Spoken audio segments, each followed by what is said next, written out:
اور 12 لاکھ روپے تک تنخواہ پانے والوں کے لیے ٹیکس کی شرح 5% سے کم کر کے 2.5% کر دی گئی ہے۔ 22 لاکھ روپے تک تنخواہ لیتے ہیں ان کے لیے کم سے کم ٹیکس کی شرح 15% کی بجائے 11% کرنے کی تجویز ہے۔ نئے بجٹ میں تنخواہ دار طبقے کے لیے تمام ٹیکس سلیبز میں کمی۔ وزیر خزانہ محمد اورنگزیب نے کہا سالانہ 6 لاکھ تک تنخواہ دار ٹیکس سے مستثنی قرار۔ 6 سے 12 لاکھ تک تنخواہ والے ملازمین کے لیے ٹیکس شرح 5 سے کم کر کے 2.5% کر دی گئی۔ 22 لاکھ سالانہ تنخواہ دار پر ٹیکس کی شرح 15 کے بجائے 11%۔ 22 سے 32 لاکھ والوں کے لیے 23% کرنے کی تجویز۔ کم آمدنی والے طبقے کو گھروں کی تعمیر یا خریداری کے لیے سستے قرض دیے جائیں گے۔ چھوٹے کسانوں کو بغیر ضمانت کے 1 لاکھ روپے تک قرض دیا جائے گا۔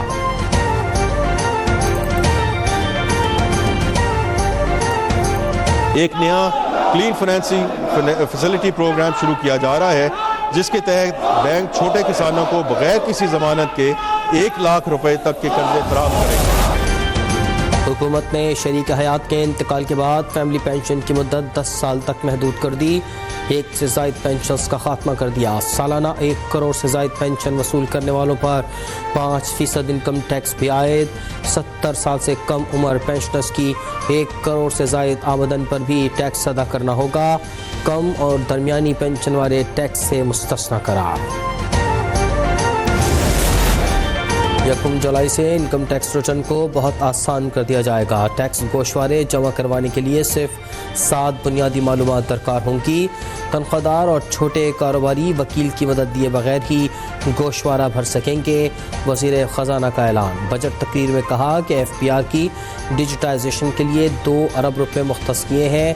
FPR کو تبدیل کے بغیر معاشی اہداف حاصل کرنا ممکن نہیں۔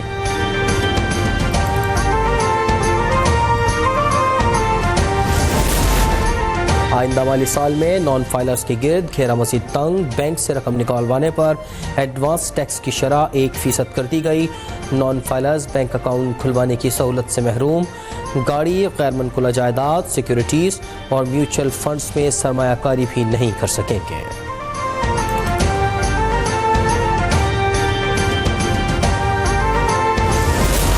درآمد شدہ اور مقامی طور پر تیار کردہ سولر پینلز کے درمیان مسابقت میں برابری کو یقینی بنانے کے لیے تجویز ہے کہ سولر پینلز کی درآمدات پر 18% کی شرح سے ٹیکس عائد کیا جائے۔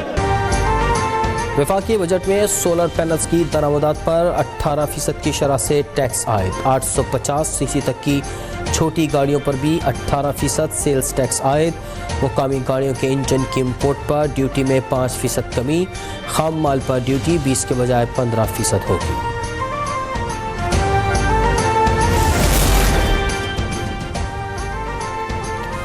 جائیداد کی خریداری پر ولوڈنگ ٹیکس 4% سے کم کر کے 2.5% کر دیا گیا۔ دوسرے سلیب میں 3.5 سے کم کر کے 2% اور تیسرے سلیب میں 3% سے کم کر کے ودہولڈنگ ٹیکس 1.5% کر دیا گیا۔ کمرشل جائیدادوں، پلاٹوں اور گھروں کے ٹرانسفر پر فیڈرل ایکسائز ڈیوٹی ختم۔ وزیر خزانہ کا 10 مرلہ تک کے گھروں اور 2000 مربع فٹ کے فلیٹس پر ٹیکس کریڈٹ کا اعلان۔ میر بھاشا ڈیم کے لیے 32.7 ارب روپے، مومن ڈیم کے لیے 35.7 ارب روپے، کراچی بلک واٹر سپلائی کے 4 منصوبے کے لیے 3.2 ارب روپے، کلری باغار فیڈر کینال کے لیے لائننگ کے لیے 10 ارب روپے اور انڈس بیسن سسٹم پر ٹیلی میٹری سسٹم کے لیے 4.4 ارب روپے رکھے گئے ہیں۔ آئندہ بجٹ میں وزارت آبی وسائل کے لیے 133 ارب روپے مختص۔ دیامر اور بھاشا ڈیم کے لیے 32.7 ارب، محمد ڈیم کے لیے 35.7 ارب اور بلوچستان کے 3 ڈیمز کے لیے 5 ارب مختص۔ بجٹ میں کراچی کے 4 کے لیے 3.2 ارب روپے بھی رکھے گئے ہیں۔ مالی سال 2025-26 کے ترقیاتی پروگرام میں انرجی سیکٹر کی 47 ترقیاتی اسکیموں کے لیے 90.2 ارب روپے مختص کیے گئے ہیں۔ اس مختص رقم کا ایک بڑا حصہ پن بجلی منصوبوں سے بجلی کی ترسیل کے لیے مختص ہے۔ پاور سیکٹر میں بڑی اصلاحات لانا ضروری ہے. حکومت نے سستی بجلی کے حصول کے لیے منصوبہ بندی کر لی. آنے والے دنوں میں بجلی سستی ہوگی. وزیر خزانہ محمد اورنگزیب نے خوشخبری سنا دی. بجٹ تقریر میں کہا کہ منصوبے کے تحت اب تک 4,000 ارب روپے سے زائد کی بچت کی. 9,000 میگا واٹ گنجائش کے مہنگے بجلی گھروں سے معاہدے ختم کیے.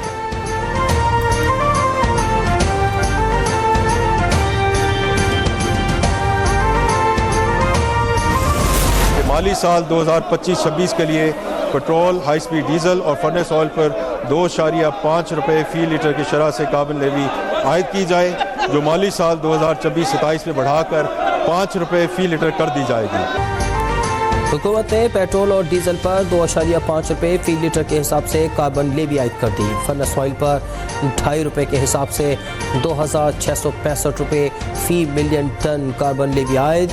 اسمگلنگ کی روک تھام کے لیے کارگو ٹریکنگ سسٹم بھی عائد کر دیا گیا. اعلیٰ تعلیم کی مد میں HEC کو 170 منصوبوں کے لیے 39.5 ارب روپے فراہم کیے گئے ہیں. صحت کے شعبے کے لیے 21 اہم منصوبوں کے لیے 14.3 ارب روپے مختص کیے گئے ہیں. آئندہ بجٹ میں تعلیم کا بجٹ 112 ارب 68 کروڑ روپے اور صحت کے منصوبوں کے لیے 14 ارب روپے مختص. سماجی تحفظ کے لیے 734 ارب روپے کا بجٹ رکھا گیا ہے. آئندہ مالی سال کے لیے PM یوتھ اسکیم کے لیے 16 ارب. وزیر اعظم کامیاب جوان پروگرام کے لیے 6 ارب روپے مختص. آئندہ مالی سال کے لیے سمیڈا فنڈ 3 ارب روپے مختص.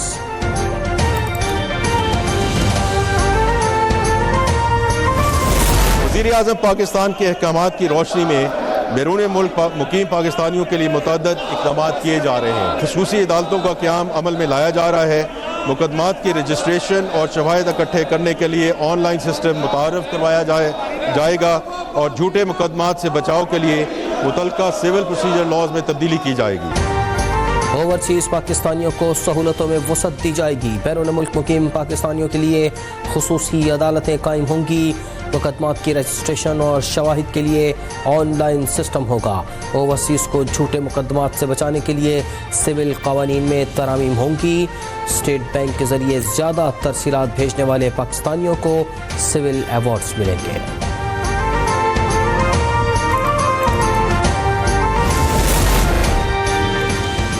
آئندہ مالی سال میں دفاع کے لیے 2,250 ارب روپے مختص. وزیر خزانہ محمد اورنگزیب نے بجٹ تقریر میں کہا کہ ملک میں سیکیورٹی صورتحال خطرات سے دوچار ہے. مسلح افواج کی خدمات کے اطراف میں افسران اور جوانوں کو اسپیشل ریلیف الاؤنس دینے کی تجویز ہے. یہ اخراجات مختص دفاعی بجٹ سے پورے کیے جائیں گے.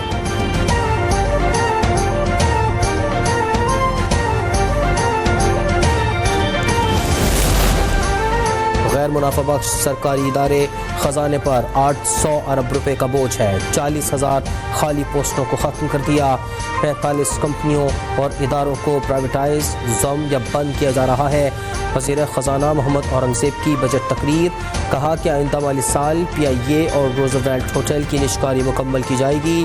فیصل آباد، گوجرانوالہ اور اسلام آباد کی بجلی کمپنیوں کی نجکاری کا کام بھی مکمل کر لیا.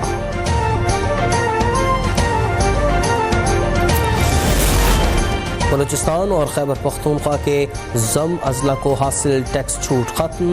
آئندہ مالی سال میں ضم شدہ اضلاع میں کاروبار پر 10% سیلز ٹیکس عائد. وزیر خزانہ نے بجٹ تقریر میں کہا کہ ضم شدہ اضلاع میں کاروبار پر 5 سال میں مرحلہ وار سیلز ٹیکس عائد کیا جائے گا.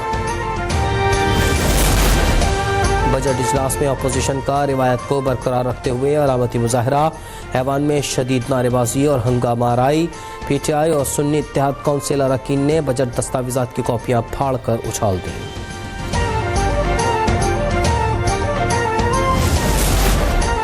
سینٹ نے قائمہ کمیٹی برائے خزانہ کی انکم ٹیکس آرڈیننس میں ترمیم کے بل کی سفارشات منظور کر لیں. چیئرمین سینٹ نے مالیاتی بل قائمہ کمیٹی کے حوالے کر دیا. کمیٹی کو 10 روز میں سفارشات جمع کروانے کی ہدایت. کہا کہ ممبران اپنی تجاویز کمیٹی کو 3 روز میں جمع کروا دیں. ایوان بالا میں بھی اپوزیشن نے شدید ہنگامہ آرائی کی.